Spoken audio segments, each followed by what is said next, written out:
Students, आज हम derive करने वाले हैं expression of electric field intensity at a point on the axis of uniformly charge circular ring. Uniform charge circular ring. ठीक है, चलिए स्टार्ट करते हैं। ये एक सर्कुलर रिंग है और यहाँ चार्जेस यूनिफॉर्मली डिस्ट्रीब्यूटेड है। अब हमें एक पॉइंट P, इस पे इस चार्ज सिस्टम की वजह से जो इलेक्ट्रिक फील्ड प्रोड्यूस होगा वो कैलकुलेट करना है। और ये P कहाँ पोजीशनड है? ये P पोजीशनड है इस यूनिफॉर्मली चार्ज सर्कुलर रिंग के सेंट्रल एक्सिस पे, इसके सेंट्रल एक्सिस पे प्रेजेंट है। ठीक है, यहां हमें कैलकुलेट करना है। अब ये कैलकुलेट करना इजी है कि कुछ इसमें कॉम्प्लिकेशन है? तो इजी तो नहीं है। क्यों नहीं है इजी?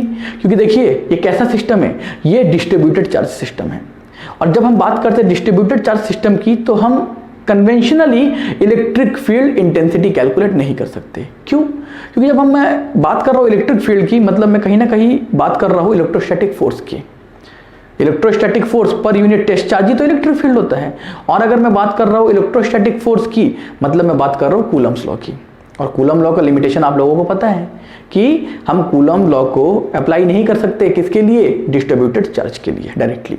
लेकिन हम लोगों ने ओवरकम किया था उस लिमिटेशन को। और कैसा ओवरकम किया था? अगर कोई भी डिस्ट्रीब्यूटेड चार्ज का हमें इलेक्ट्रोस्टैटिक फोर्स या इलेक्ट्रिक फील्ड कैलकुलेट करना है, तो हम सबसे पहले उस डिस्ट्रीब्यूटेड चार्ज का एक स्मॉल, इन्फिनिटली स्मॉल एलिमेंट ले लेंगे, चार्ज एलिमेंट, और जो भी इफेक्ट को हमें कैलकुलेट करना उसे करेंगे कैलकुलेट।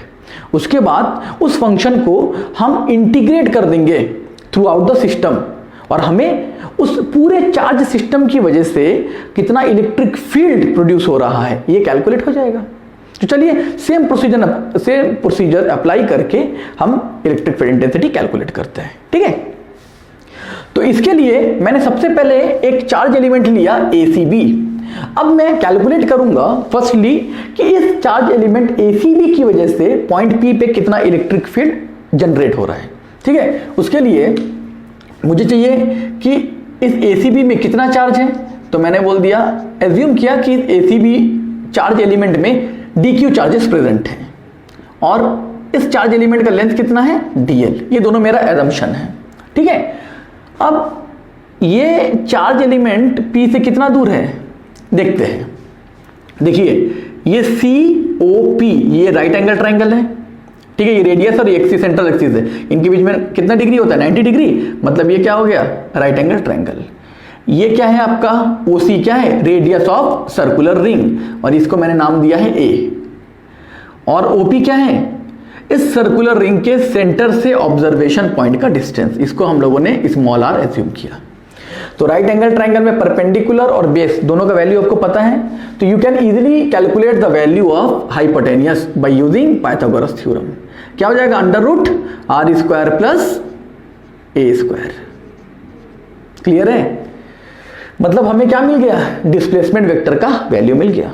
अब स्टार्ट करते हैं। सबसे पहले क्या कैलकुलेट करेंगे? Electric field intensity due to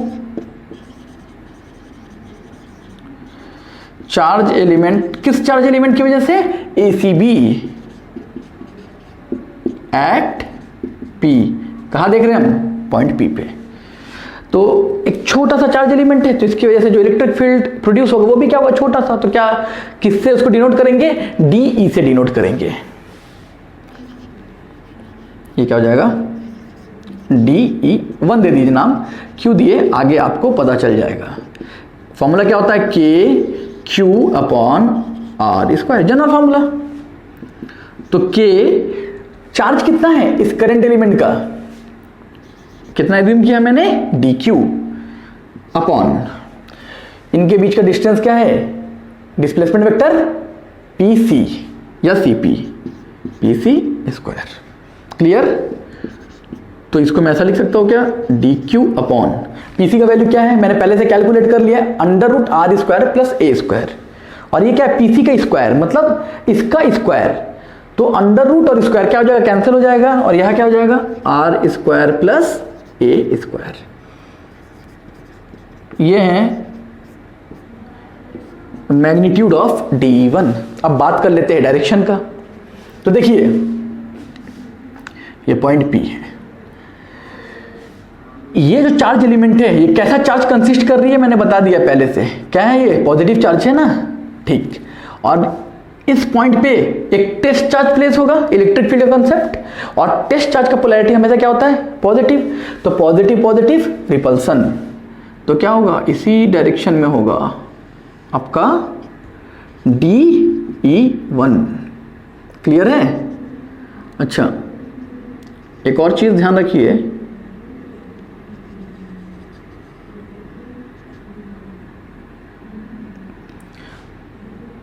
इस एंगल को, एंगल CPO, इस एंगल को मैंने थीटा एज्यूम किया। तो देखिए ये भी क्या है वर्टिकल अपोजिट एंगल, ये भी क्या हो जाएगा थीटा। अब मैं थीटा की बात क्यों कर रहा हूं, देखिए ये क्या है एक वेक्टर है, एक वेक्टर क्वांटिटी। अब वेक्टर क्वांटिटी को आप एनालाइज कर सकते हैं दो तरीके से। एक तो मैंने बताया अगर हम उसके मैग्नीट्यूड की बात करते हैं और भी फर्दर इंफॉर्मेशन तो हम सिंपल उसको क्या करते हैं रिजल्टेंट वेक्टर के कंसेप्ट यूज करते हैं। और एक दूसरा अप्रोच मैंने बताया था कि आप उस वेक्टर को उसके इक्विवेलेंट कंपोनेंट्स में क्या कर लीजिए डिवाइड कर लीजिए, तो आपको बहुत सारा इंफॉर्मेशन मिल जाएगा। ठीक है, तो ये जो DE1 है इसका भी दो कंपोनेंट होगा। कौन कौन सा कंपोनेंट होगा, एक होगा आपका हॉरिजॉन्टल कंपोनेंट और एक होगा वर्टिकल कंपोनेंट। कौन सा कंपोनेंट हॉरिजॉन्टल कंपोनेंट होता है जो थीटा की तरफ अप्रोच करता है, तो ये क्या है आपका DE1 हॉरिजॉन्टल, ये कंपोनेंट क्या है हॉरिजॉन्टल कंपोनेंट। और जो थीटा से दूर अपोजिट टू थीटा अप्रोच करता है वो क्या होता है आपका वर्टिकल कंपोनेंट। तो ये हो गया DE1 वर्टिकल, ये हो गया क्लियर। ठीक है, अब हमें DE पता चल गया, अब हम इसे इंटीग्रेट कर देंगे तो हमें किसका वैल्यू कैलकुलेट हो जाएगा नेट इलेक्ट्रिक फील्ड का। लेकिन एक चीज देखिए ये क्या है एक सर्कुलर रिंग है, सर्कुलर रिंग को अगर मैं 20 से डिवाइड करूं तो ये दो सेमी सर्कल में डिवाइड होंगे कि नहीं होंगे, हुए। और देखिए अपर हाफ और लोअर हाफ ये दोनों कैसे हैं, ये सिमेट्रिकल है। ठीक है, मतलब सिमेट्रिकल मतलब क्या है बिल्कुल एक जैसे मिरर इमेज। और हर एक एलिमेंट का यहाँ अपर हाफ में जितने भी चार्ज एलिमेंट है उन सब का एक सिमेट्रिक चार्ज एलिमेंट आपको कहाँ मिलेगा, जो नीचे वाला हाफ पोर्शन है उसमें भी मिलेगा।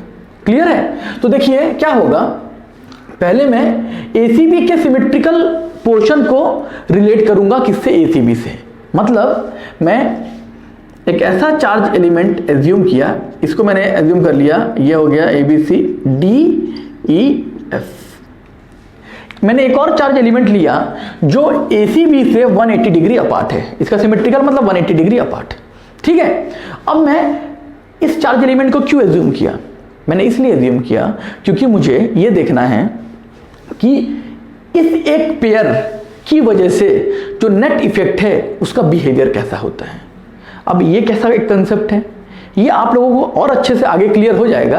अभी आप इतना समझिए कि ये जो दोनों हाफ है अपर हाफ और लोअर हाफ, इन सब में क्या रहेंगे pair of symmetrical charge element रहेंगे। जैसे इसका सिमेट्रिकल एलिमेंट ये है, यहां कोई चार्ज एलिमेंट है उसका सिमेट्रिकल एलिमेंट यहां होगा, यहां कोई चार्ज एलिमेंट है उसका सिमेट्रिकल चार्ज एलिमेंट यहां होगा। मतलब अगर मैंने एक सिमेट्रिकल पेयर का बिहेवियर फाइंड कर लिया, इसका मतलब क्या है, मैंने जितने भी चार्ज एलिमेंट अपर हाफ में हैं और जितने भी चार्ज एलिमेंट लोअर हाफ में हैं, इनका कंबाइंड बिहेवियर मैंने क्या कर लिया, मैंने कैलकुलेट कर लिया। और इन दोनों का कंबाइंड बिहेवियर अगर मुझे पता चल गया मतलब मुझे नेट इफेक्ट पता चल गया।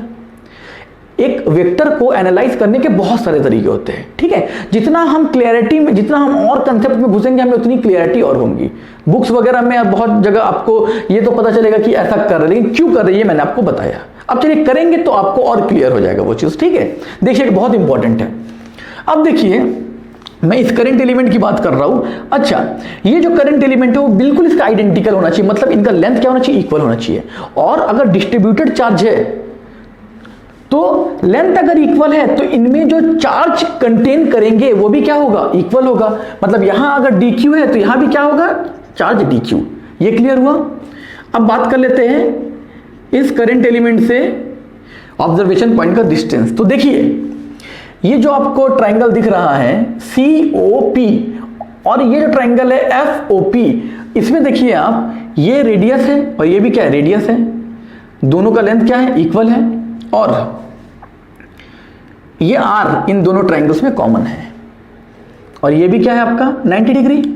तो बाई पाइथागोरस थ्योरम आप अगर कैलकुलेट करते हो तो आपको ये मिलेगा कि जो हाइपोटेनियस है इसका लेंथ भी क्या है, इक्वल है। मतलब इस करंट एलिमेंट से ऑब्जर्वेशन पॉइंट का डिस्टेंस और इस करंट एलिमेंट से ऑब्जर्वेशन पॉइंट का डिस्टेंस सेम है। अब देखिए मैं किसकी बात कर रहा हूं, मैं बात कर रहा हूं डिस्टेंस की, जो कि सेम है E2 के केस में भी। मैं भी इसको रब कर दूंगा, ठीक है, पर तभी आप थोड़ा सा ध्यान दीजिए क्योंकि इसका हमें यूज नहीं है। बस मैं ये कंपेरिजन के लिए मैं DE2 को कैलकुलेट कर रहा हूं कि देखिए टोटल चार्ज कितना है इस करंट एलिमेंट का, क्योंकि आइडेंटिकल है तो DQ ही होगा और डिस्टेंस भी इक्वल है, r² प्लस a²। देखिए दोनों का मैग्नीट्यूड क्या है, बिल्कुल इक्वल, ध्यान रखिएगा। मतलब magnitude of DE1 is equals to magnitude of DE2। अब बात कर लेते हैं डायरेक्शन की। तो देखिए यहां मैं इसको फिर से ड्रॉ करता हूं, यहां क्योंकि बहुत कंजेस्टेड लग रहा होगा, आप चीजों को समझ नहीं पाएंगे, ठीक है। ये है observation point P, observation point P हो गया। ये हम एक्सिस ड्रॉ कर लेते हैं। ये था आपका E1, ये इसका था, ये एंगल था थीटा, ये था इसका हॉरिजॉन्टल कंपोनेंट, सॉरी DE1 था ये इसका हॉरिजॉन्टल कंपोनेंट था DE1 हॉरिजॉन्टल, और ये इसका वर्टिकल कंपोनेंट था DE1 वर्टिकल। क्लियर हुआ। अब देखिए अब बात कर लेते हैं हम इस करंट एलिमेंट का जो इलेक्ट्रिक फील्ड है, इस करंट एलिमेंट की वजह से यहां जो इलेक्ट्रिक फील्ड प्रोड्यूस हो रहा है उसका direction positive positive, again repulsion, ये होगा DE2। और देखिए ये अगर थीटा है, ये देखो ये परपेंडिकुलर, बेस और हाइपोटेनियस तीनों का लेंथ दोनों ट्रायंगल में इक्वल है। मतलब ये दोनों ट्रायंगल क्या है, कॉन्ग्रुएंट। अगर कॉन्ग्रुएंट ट्रायंगल है तो हर एंगल क्या होगा, इक्वल होगा। मतलब ये एंगल भी थीटा होगा, अगर ये एंगल थीटा है तो ये एंगल भी थीटा होगा। मतलब हमें DE2 का डायरेक्शन मिल गया, और ये है DE2। ये अगर DE2 है DE1H, और ये एंगल अगर थीटा है तो ये क्या होगा, थीटा की तरफ आएगा तो क्या होगा DE2H, ये हॉरिजॉन्टल कंपोनेंट होगा इसका, और थीटा के अपोजिट क्या होगा, वर्टिकल कंपोनेंट। ये एक पेयर, एक सिमेट्रिकल पेयर का इफेक्ट है। किसका इफेक्ट है, इलेक्ट्रिक फील्ड का इफेक्ट है। अब एक चीज ध्यान दीजिए, इन दोनों इलेक्ट्रिक फील्ड का जो हॉरिजॉन्टल कंपोनेंट है ये सेम डायरेक्शन में है, मतलब एक दूसरे को क्या कर रहा है, सपोर्ट कर रहा है। लेकिन जो वर्टिकल कंपोनेंट है इलेक्ट्रिक फील्ड का, सॉरी यहां मैंने H दे दिया है, H नहीं लिखना, V। जो वर्टिकल कंपोनेंट है DE1 vertical and DE2 vertical, ये दोनों का डायरेक्शन क्या है, अपोजिट। और इनका मैग्नीट्यूड क्या है, DE1 और DE2 का मैग्नीट्यूड देखिए इक्वल है। मतलब इक्वल एंड अपोजिट क्या करेंगे, कैंसिल कर देंगे। तो प्रीवियस टॉपिक याद कीजिए, मेरे प्रीवियस वीडियो जब हम लोगों ने इलेक्ट्रिक फील्ड इंटेंसिटी कैलकुलेट किया था, किसका, डाइपोल का, कहां, इक्वेटोरियल लाइन पे, तब भी हम लोगों ने सेम फिनोमिना देखा था कि जो वर्टिकल कंपोनेंट्स थे वो एक दूसरे को कैंसिल कर दिए। सेम चीज यहां भी हो रहा है कि किसी भी एक सिमेट्रिक पेयर का जो वर्टिकल कंपोनेंट है वो एक दूसरे को कैंसिल कर दे रहा है। मतलब किसी भी पेयर में जो नेट इलेक्ट्रिक फील्ड है वो किसकी वजह से होगा, सिर्फ हॉरिजॉन्टल कंपोनेंट की वजह से। और मैंने क्या बोला आपको, ये जो पेयर का बिहेवियर है, किसी एक सिमेट्रिकल पेयर का बिहेवियर है, पूरे सिमेट्रिकल पेयर का बिहेवियर सेम होगा। मतलब क्या है, हर सिमेट्रिकल पेयर के हॉरिजॉन्टल कंपोनेंट्स ऐड होंगे और वर्टिकल कंपोनेंट एक दूसरे को खत्म कर देंगे। मतलब अगर मैं नेट इलेक्ट्रिक फील्ड कैलकुलेट करना चाहता हूं, मतलब मुझे क्या करना है, एक तरीके से इन छोटे छोटे पोर्शंस को क्या करना है, ऐड करना है। और जब मैं ऐड कर रहा हूं तो सबके पेयर वर्टिकल कंपोनेंट को खत्म कर दे रहे हैं और हॉरिजॉन्टल पेयर को ऐड कर दे रहे हैं। मतलब मुझे जो नेट इलेक्ट्रिक फील्ड मिलेगा वो किसकी वजह से मिलेगा, सिर्फ हॉरिजॉन्टल कंपोनेंट की वजह से मिलेगा। तो क्या मैं ये लिख सकता हूं, DE net is equals to DE horizontal. जो नेट इलेक्ट्रिक फील्ड मिल रहा है मुझे, वो किसकी वजह से मिल रहा है। अगर मैं एक लार्जर व्यू में सोचूं तो मुझे किसकी वजह से मिल रहा है, सिर्फ एक हॉरिजॉन्टल कंपोनेंट, उनके हॉरिजॉन्टल कंपोनेंट की वजह से मिल रहा है। ऐसा लिख सकता हूं मैं, ठीक है।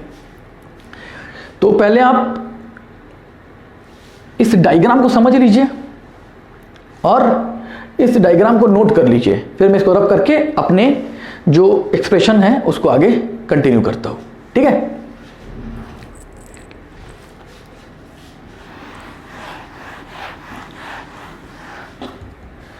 अब मुझे कैलकुलेट करना है net electric field, E net. तो मुझे क्या करना है, इंटीग्रेट करना है। किसको इंटीग्रेट करना है, डी ई नेट को इंटीग्रेट करना है। और मुझे पता है कि डी ई नेट कितना है, डी ई नेट कितना है, डी ई नेट है डी ई हॉरिजॉन्टल, क्लियर है ना। डी ई हॉरिजॉन्टल क्यों होगा, वर्टिकल कहाँ चले गया, इस पे लंबा चौड़ा भाषण हो चुका है। वैल्यू सब्स्टिट्यूट कीजिए, डी हॉरिजॉन्टल क्या होगा, हॉरिजॉन्टल मतलब कौन सा कंपोनेंट, कॉस की साइन, कॉस थीटा। तो D H is nothing but D E cos theta, clear है। और कॉस थीटा का वैल्यू क्या होगा भैया, डी वैसे रखते, कॉस थीटा का वैल्यू कैलकुलेट कर लेते। दोनों में से किसी भी एक ट्रायंगल को लीजिए, इस सी ओ पी, इस ट्रायंगल को लीजिए। Cos theta is equals to base upon hypotenuse, base is r upon hypotenuse क्या होगा, under root r square plus ए स्क्वायर, ठीक है। अच्छा, अब एक काम कर लीजिए, ये डायग्राम बनाना भी होगा आप लोगों को। तो ये सेकंड करंट एलिमेंट का जो यूज था ये खत्म हो गया, बस ये समझाने के लिए था। तो इसको आप रब कर दीजिए, अब बस एक करंट एलिमेंट को याद रखिए, ठीक है। ये पॉइंट पी, ये मिल गया हमें। ये क्या है, ई नेट है, मैग्नीट्यूड ऑफ ई नेट है। तो आगे और सॉल्व करते फर्दर। ये कितना हो जाएगा, ये हो जाएगा डी की वैल्यू सब्स्टिट्यूट कर दीजिए, k d q upon are square plus A square, ये हो गया किसका, डी। और यहां क्या है, आर अपॉन अंडर रूट, अच्छा अंडर रूट को 1/2 लिख सकते हो, power r square plus A square to the power 1/2। तो ये हो जाएगा integration k r upon are square plus A square. अच्छा देखिए, ये पावर 1 और ये पावर 1/2 और दोनों का बेस क्या है, सेम। तो पावर क्या हो जाएंगे, ऐड हो जाएंगे, 1 + 1/2 इज 3/2 इंटू डी क्यू। सब पता चल गया। एक चीज बस हमें नहीं पता है, क्या, डी क्यू क्या है। डी क्यू क्या है, इस चार्ज एलिमेंट का चार्ज। इस चार्ज एलिमेंट का चार्ज कितना है, पूरे सिस्टम का चार्ज तो स्मॉल क्यू है। तो इसका क्या होगा, तो भैया हमें पता है कि किसी भी चार्ज एलिमेंट का अगर आपको चार्ज कैलकुलेट करना है तो आपको पता होना चाहिए चार्ज डेंसिटी, मतलब charge per unit length into जितने लेंथ के लिए हमें निकालना है उसका लेंथ। क्लियर है। तो बात कर लेते हैं डी क्यू की। Since d q is equals to charge density क्या होगा, तीन चार्ज डेंसिटीज के बारे में पढ़ा है हम लोगों ने, line charge, surface charge and volume charge density. यहां चार्ज कहां डिस्ट्रीब्यूटेड है, through out the length distributed है। मतलब हमें कौन सा चार्ज डेंसिटी यूज करना है, हमें यूज करना है लाइन चार्ज डेंसिटी। मतलब किसकी बात कर रहे हैं हम लोग, lambda into charge density into total length. कितना लेंथ है टोटल, डी एल। ये हो गया डी क्यू। और चार्ज डेंसिटी का फॉर्मूला क्या है, क्या है charge density, charge per unit length. तो चार्ज कितना है पूरे सिस्टम का, Q per unit length. Length कितना है इस सर्कुलर रिंग का, किसी भी सर्कल का टोटल लेंथ क्या होता है, उसका सरकमफेरेंस। और सरकमफेरेंस का फॉर्मूला क्या होता है, 2 पाई आर। आर क्या होता है, रेडियस। यहां रेडियस हम लोगों ने क्या लिया है, 2 पाई ए इंटू डी एल। ये हो गया डी क्यू। इसको सब्स्टिट्यूट करेंगे, ठीक है। स्पेस हमारे पास लिमिटेड है तो इसको हम क्या कर देंगे, रब कर देंगे। तो इसको आप पहले क्या कर लीजिए, नोट कर लीजिए पॉज करके, ठीक है। अब रब करते हैं इसको।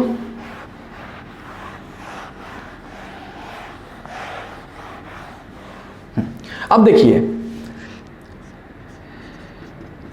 ये इनेट हो जाएगा integration k r upon are square plus A square to the power 3/2 into q upon 2 a into d l. अब देखिए इंटीग्रेटिंग फैक्टर यहाँ क्या है, डी एल है, बाकी ये पूरा टर्म किसकी तरह बिहेव करेगा, कोफिशिएंट की तरह, और इंटीग्रेशन से बाहर आ जाएगा। तो इसको आप लिख सकते हैं के Q are upon are square plus A square to the power 3/2 upon 2 A, और integration of dl, integration of dl. और डीएल का इंटीग्रेशन क्या है, डीएल का एक स्मॉल लेंथ, इसका लेंथ, इसका इंटीग्रेशन क्या होगा, complete length of the circular ring. और complete length of the circular ring क्या बताया अभी मैंने, सरकमफेरेंस ऑफ द रिंग। और सरकमफेरेंस क्या होता है, 2 इसकी जगह लिख देता हूं मैं 2 कैंसिल आउट हो गया। तो मिल गया हमें ई नेट का एक्सप्रेशन। ये क्या है, के का वैल्यू क्या है, 1/4 epsilon naught q are upon are square plus A square to the power 3/2। ये है electric field intensity at any point on the axis of uniformly charge circular ring. Clear है, देख लीजिए 1/4 epsilon naught q are upon are square plus A square to the power 3/2। ये हो गया। अब हम इसमें दो बहुत इंटरेस्टिंग कंडीशंस की बात करने वाले हैं और उससे आपको बहुत सारे कंसेप्ट्स क्लियर होंगे। ठीक है, तो पहले आप लोग यहां तक नोट कर लीजिए क्योंकि मैं रब करूंगा भी इनको। ठीक है, अब बस फॉर्मूला को रखते हैं, बाकी चीजों को हम रब कर देते हैं।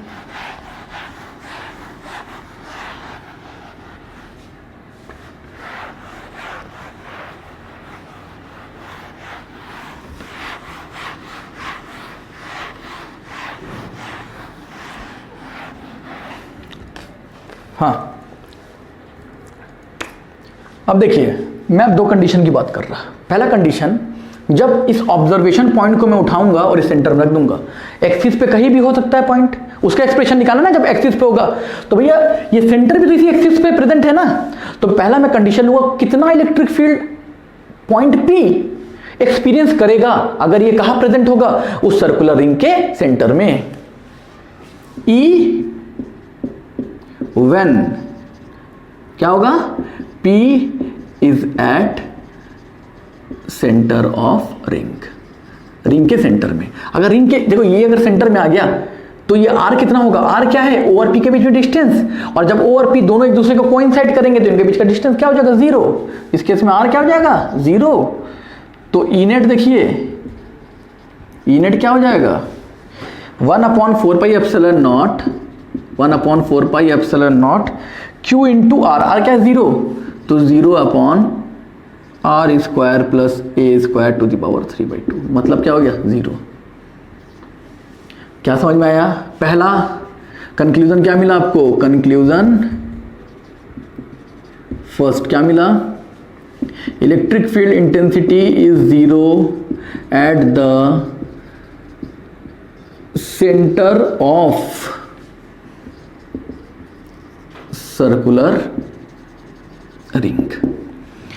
मतलब सर्कुलर रिंग के सेंटर में अगर कोई पॉइंट है तो इस सर्कुलर रिंग में जो चार्जेस है उनकी वजह से उसके सेंटर में कोई इलेक्ट्रिक फील्ड जनरेट ही नहीं होगा। बड़ा विचित्र सा बात। ठीक है, दिया तले अंधेरा जो होता है, मतलब सबको तो रोशनी बांट रहा है लेकिन खुद के सेंटर में क्या है, कोई भी इलेक्ट्रिक फील्ड नहीं। ठीक है, सेकंड केस लेते हैं, ये है केस 1। अब केस 2 लेते हैं, E when P is very far from O, O से बहुत दूर है। इसका मतलब क्या है, R जो है वो बहुत बड़ा है किससे, A से। हमेशा कौन बलि का बकरा बनता है, A। हमेशा इसके पहले भी वीडियोस को देखेंगे तो हमेशा हम लोग किससे रिलेट करते हैं, R को A से रिलेट करते हैं। ठीक है, तो यहां देखिए अगर मैं इस P को बहुत दूर लेके जा रहा हूं तो क्या हो जाएगा, R इस रेडियस के रेस्पेक्ट में क्या हो जाएगा, बहुत बड़ा हो जाएगा। और जब ऐसा होगा तो मैं क्या ऐसा बोल सकता हूं कि ये क्या हो जाएगा, नेग्लिजिबल हो जाएगा किसके सामने, R के सामने। तो इस कंसेप्ट को मैं इस एक्सप्रेशन में अप्लाई करता हूं। तो एक और बहुत इंपॉर्टेंट कंसेप्ट मिलेगा हमें, E net is equals to 1/4πε0 Q R upon, ये देखिए ए इसके सामने क्या है, नेग्लिजिबल, तो ए स्क्वायर क्या हो जाएगा, आर स्क्वायर के सामने नेग्लिजिबल, मतलब ये खत्म, तो r square to the power 3/2, 2 और 2 कैंसिल, तो ये हो गया 1/4πε0 Q R upon R cube, cancel, ये हो जाएगा स्क्वायर, मतलब 1/4πε0 क्यू अपॉन आर स्क्वायर। और देखिए भैया ये जो एक्सप्रेशन है ये किसी चीज की याद दिलाता है आपको, ये क्या है, किसका एक्सप्रेशन है, electric field intensity at any point due to a point charge. मतलब एक पॉइंट चार्ज की वजह से किसी भी पॉइंट में जो इलेक्ट्रिक फील्ड इंटेंसिटी का वैल्यू मैग्नीट्यूड होता है वो है ये। इसका मतलब क्या समझे आप, मतलब अगर P इस सर्कुलर रिंग से बहुत दूर है उस केस पे ये डिस्ट्रीब्यूटेड चार्ज किसकी तरह बिहेव करेगा, एक पॉइंट चार्ज की तरह बिहेव करेगा। क्लियर है, तो लिख लेते हैं कंक्लूजन, सेकंड यहां लिख लेता हूं मैं कंक्लूजन 2 को, ये बहुत इंपॉर्टेंट कंक्लूजन है। At for very large value of R, the distributed